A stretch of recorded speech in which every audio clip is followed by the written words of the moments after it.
बिस्मिल्लाहिर्रहमानिर्रहीम, अस्सलाम वालेकुम। आज मैं आप लोगों से एक ऐसी बात करूंगी जो शायद आप लोगों के आगे दौर में हर जगह काम आएगी, और वो ये कि अपने आप को कभी किसी का आदी ना बनाएं।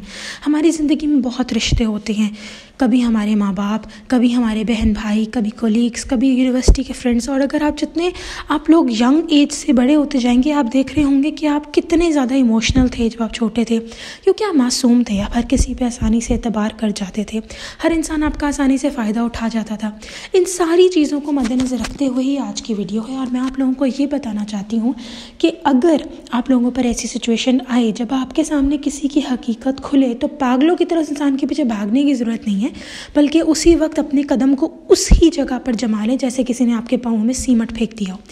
अब आप कहेंगे ये मैं क्यों कह रही हूँ, क्या हमें उस इंसान के पास नहीं जाना चाहिए, उसको नहीं बताना चाहिए भाई तुमने हमारे साथ कितना गलत किया? बिल्कुल नहीं, क्योंकि अगर उस इंसान ने आपके साथ गलत किया है तो उसको इस बात का अंदाज़ा है कि उसने गलत किया है, और उस इंसान को आपकी परवाह नहीं है। अपने आप को रियलिटी के फेज़ में प्लीज़ लेकर आएँ, दिस इज़ वेरी इंपॉर्टेंट। और हम ये बेवकूफ़ी करते हैं कि उस इंसान के पीछे पागलों की तरह भागते चले जाते हैं और कहते हैं हम गुस्सा करेंगे, हम मलाल करेंगे, हम आराम से बात करेंगे, इसको समझाएंगे कि भाई तुमने हमें हर्ट किया है। तो भाई याद रखें, अगर उस इंसान ने उसको पता होता कि उसने आपको हर्ट किया है, वो फर्स्ट प्लेस पे ही हर्ट ना करते। अच्छा, अब यहाँ पे एक और बात कहना चाहूँगी कि जो मैंने सीमट फेंकने वाली बात की है वहीं जम जाएं, और 2 से 3 मौक़ों पर उस इंसान को मज़ीद परखें। अगर तो उस इंसान को गलती का एहसास होगा, अगली दफ़ा दोबारा गलती वो नहीं होगी। लेकिन अगर वो इंसान बार बार ही गलती करे तो फिर समझ जाएं कि आपको उस रिश्ते की कोई ज़रूरत नहीं है। और अगर मजबूरी से वो रिश्ता अब आपको निभाना पड़ ही गया है, तो सेकंड ऑप्शन आपके पास ये है कि आप ये सोचें कि अगर इस रिश्ते को मैंने ख़त्म करना है अपनी ज़िंदगी से, तो मुझे किन किन नुकसानात का सामना करना पड़ेगा। अगर वो आप बेयर कर सकते हैं तो फिर इस रिश्ते को ख़त्म कर दीजिए, और अगर आप नहीं बेयर कर सकते तो फिर मजबूरी के लिहाज से आप वो रिश्ता चलाएँ। लेकिन खुद को अबला नारी बनाने की बिल्कुल भी ज़रूरत नहीं है, या आपने पे तरस खाने की कोई भी इंसान को ज़रूरत नहीं है। आप अपने लिए रीज़न्स ढूंढें जिनमें आप खुश रह सकें अपने आप, क्योंकि देखें मजबूरी जो है ना, उसमें आपको कहीं ना कहीं कुछ मिल रहा होता है, कुछ ना कुछ मिल रहा होता है। बेशक आप वो नहीं पाना चाह रहे होते, लेकिन आपके पास और कोई ऑप्शन नहीं होती, तो फ़ायदा तो आपका हो ही रहा होता है ना किसी लिहाज से। इसलिए उन मामलात में अपनी मजबूरी पूरी करें और फिर उसके बाद आप मूव ऑन करें। यहाँ पर मैं बहस होना नहीं कह रही, यहाँ पर मैं ये नहीं दर्स दे रही कि आप बदतमीज़ हो जाए। यहाँ पर मैं सिर्फ ये कह रही हूँ कि जब आपके साथ आपको कोई छोड़ के जाए, आपके सामने कोई असलियत दिखा के जाए, तो उस पॉइंट पर आपने असलियत को सोचकर रोने नहीं लग जाना कि हाय मेरे साथ गलत हुआ, बल्कि उस पॉइंट में हम लोग उस हिकमत को समझें जो हमारे साथ हुई है, जिसमें हम स्ट्रांग बनते हैं। किसी ने बड़ी अच्छी बात की कि जब एक इंसान रूठ कर जाता है और हमें उस इंसान के मनाने की उम्मीद होती है, हम रूठते हैं और अगला इंसान हम सोचते हैं कि हमें मना लेगा, लेकिन वो इंसान हमें नहीं मनाता। तो जो हमने जगह छोड़ी होती है ना रूठ के जाने की, वो अगर इंसान हमारे पीछे मनाने नहीं हमें आता, तो इसमें हमारा सबसे बड़ा नुकसान होता है। इसलिए क्योंकि उस इंसान ने अपने आप को इतना मजबूत कर लिया होता है कि वो आपके बग़ैर चल सकती हैं। तो इस बात को याद रखें कि जब भी आपको कोई छोड़ के जाए, अपनी असलियत दिखा कर जाए, तो पागलों की तरह इसके पीछे मत भागिए और अपने आप को वहीं जमा लें। अपने आप को ज़रूरत नहीं है उस इंसान के पीछे भगाने की। हाँ, लेकिन यहाँ पे मैंने एक्सेप्शनल केस भी दिया है। अब प्लीज़ एक ही इंसान से एक ही दफ़ा गलती हो जाए तो उसके ऊपर ये रूल्स ना अप्लाई करने लग जाएगा, पर फिर भी वहीं खड़े रहिएगा। अगली दफ़ा वो इंसान आपका होगा, आपके लिए अच्छा होगा, तो खुद ही वापस आ जाएंगे। हमेशा याद रखें, हमारी ज़िंदगी में अल्लाह ताला ने जिस भी इंसान को हमारी ज़िंदगी में जितनी भी मुद्दत के लिए रखा है, चाहे वो ज़िंदा रखा है, चाहे वो इस दुनिया से खुदा न खास्ता चले गए हैं या हमारी ज़िंदगी से चले गए हैं, ये सारी चीज़ें अल्लाह ताला ने एक प्लान के साथ रखी हैं। वो इंसान जब तक आपकी ज़िंदगी में बेहतर होता है तब तक वो रहता है आपकी ज़िंदगी में, और जिस दिन वो इंसान आपके लिए बेहतर नहीं होता, अल्लाह ताला ने ऐसी कन्वर्सेशन सुनी होती हैं जो आपने नहीं सुनी होती, तो अल्लाह ताला चुप करके उस इंसान को उठा लेते हैं। इसकी एग्जाम्पल कुछ यूँ लें कि आप कोई ड्रामा देख रहे हैं, आप जानते हैं कि एक इंसान के साथ गलत हो रहा है और वो बेवकूफ़ों की तरह उसी रास्ते पर भागी जा रही है जो रास्ता उसे नहीं अपनाना चाहिए।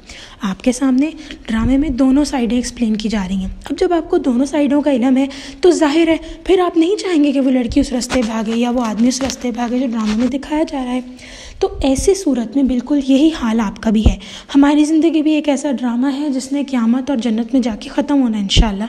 और अगर कुछ ऐसे लोगों के लिए, पता नहीं अल्लाह माफ़ करे, सब के लिए मैं यही दुआ करती हूँ जन्नत में ख़त्म हो। लेकिन दोज़ख के अंदर किसी का ख़त्म ना हो, अल्लाह ताला सबको माफ़ कर दे। तो ये सीरीज़ है जिसने ख़त्म हो जाना है एक दिन, लेकिन हम लोग समझ नहीं पाते। अल्लाह ताला हमारी हर साइड देख रहे होते हैं, लेकिन अल्लाह ताला हमें तन्हा नहीं छोड़ते। अल्लाह ताला हमें हिकमत के साथ उस प्लान में आगे लेके जाते हैं, आगे बढ़ाते हैं। तो प्लीज़ अगर इंसानों के ऊपर ना अपने आप को, इंसानों के लिए ख़ुद को पागल करना बंद कर दें। जिस इंसान ने अपनी ज़ात से उस इंसान के लिए कोई परेशानी, कोई मुश्किल ना दें। अगर वो इंसान आपका होगा वहीं आ जाएगा वापस आपके पास, लेकिन नहीं अच्छा होगा तो उसको जा लेने दें। अपनी ज़िंदगी को सुकून में रखें, अपने आप को डेली बेसिस पर खुश करने की कोशिश करें। आपके ऊपर फ़र्ज़ है कि आप अपना ख्याल रखें, अपनी मेंटल हेल्थ का ख्याल रखें। जितना ज़्यादा इस्लाम ने मेंटल हेल्थ को प्रेफरेंस दी है ना, अगर ना दी होती तो गीबत को अल्लाह ताला मनाना फरमाता। उसकी इतनी बड़ी सज़ा ना होती कि मुर्दा भाई का आप गोश्त खा रहे हैं। कभी आप जानते हैं क्यों? किसी ने आपकी बुराई की, आपको क्या पता उसने आपकी बुराई की। वो 6, 7, 8 टाइम बाद, जब आपको 2-3 महीने बाद पता चलेगी तो आपको दुख होगा, लेकिन जिस टाइम वो हो रही है उस टाइम दुख नहीं हो रहा, फिर भी गुनाह रखा गया। क्योंकि जब आपको बेशक वो 8 माह बाद बात पता चले, लेकिन जब 8 माह बाद भी आपको बात पता चलेगी तो आपको दुख होगा। अल्लाह ताला चाहता तो 8 माह बाद गुनाह रख देता कि अगर तुमने गीबत की खुदा न ख्वास्ता और तुम्हारी वो 8 माह बाद पता चली दूसरे बंदे को बात, तो जाहिर है उस टाइम मैं गुनाह दूंगा। तो यहाँ पे सोचने की बात यह है कि अल्लाह ताला तो मेंटल हेल्थ का बहुत ख्याल रखते हैं, इसीलिए अल्लाह ताला ने गीबत को पहले से ही मना कर दिया कि भाई कोई, हम जानेंगे किसी ने हमारी बुराई की, हमें अच्छी नहीं लगी तो हमारा मेंटल हेल्थ हमारी डिस्टर्ब होती है। अक्सर नॉर्मल देख लें, यूनिवर्सिटी, कॉलेज, स्कूल में, घरों में क्या हो रहा है, जब आपको पता लगता है फ़लाँ ने फ़लाँ की बुराई की तो आप बहुत अपसेट हो जाते हो कि अच्छा यार हमारी बुराई की, हमारे बारे में ऐसा कहा, और फिर उसके बाद मेंटल हेल्थ तो डिस्ट्रॉय होती है। लेकिन जो लड़ाइयाँ, नफ़रत, बुग़्ज़ और ये सारी चीज़ें ओरिजिनेट होती हैं, सबसे अलग पॉइंट है। अच्छा, यहाँ एक और बात भी कहना चाहूँगी, अपनी वैल्यू जानें। अल्लाह ताला ने आपको आपकी शक्ल में, आपके बाल, आपके बुढ़ापे, आपकी तंदुरुस्ती में आपकी वैल्यू नहीं रखी, आपके अमाल आपकी रूह में रखी है।